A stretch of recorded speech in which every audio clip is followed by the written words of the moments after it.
Over the next several videos, we're going to continue our exploration of some of the chemical aspects of cellular processes. We've talked about energy and how ATP is the central energy currency in a cell. Well, what we're going to do now is think about how cells communicate with each other. If we have two cells and they're quite distant from each other, the idea here is that cell A would need to be able to communicate somehow to cell B. So it sends signals over to cell B in some way.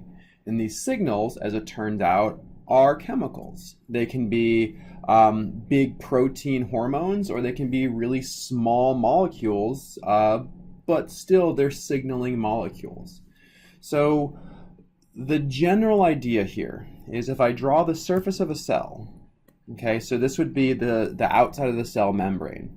There are a bunch of different proteins that are embedded in these membranes, okay, and this box here is just meant to represent one of the proteins that's embedded in the membrane, and it actually spans the entire length of the membrane. So here is the lipid bilayer.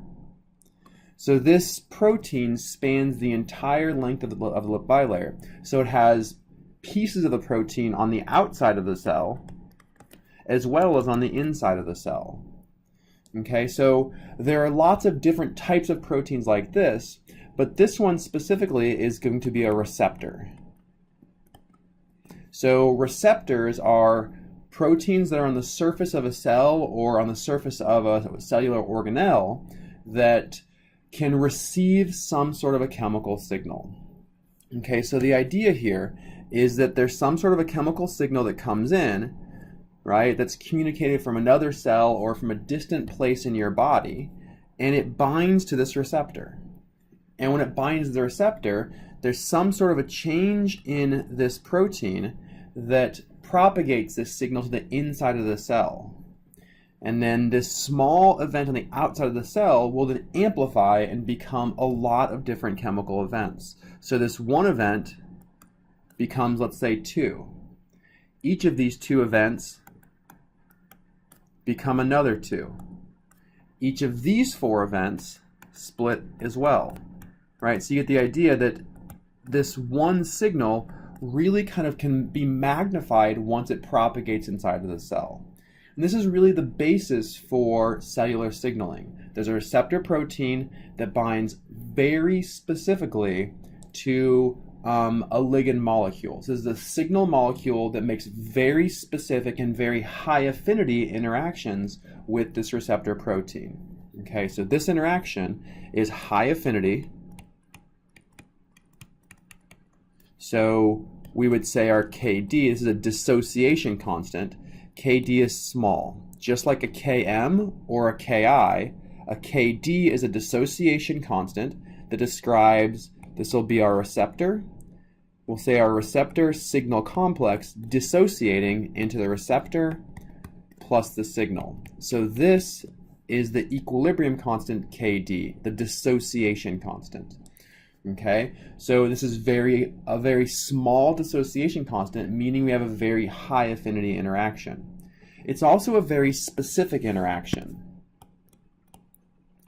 because you only want this one receptor to be able to make an interaction with this signal molecule.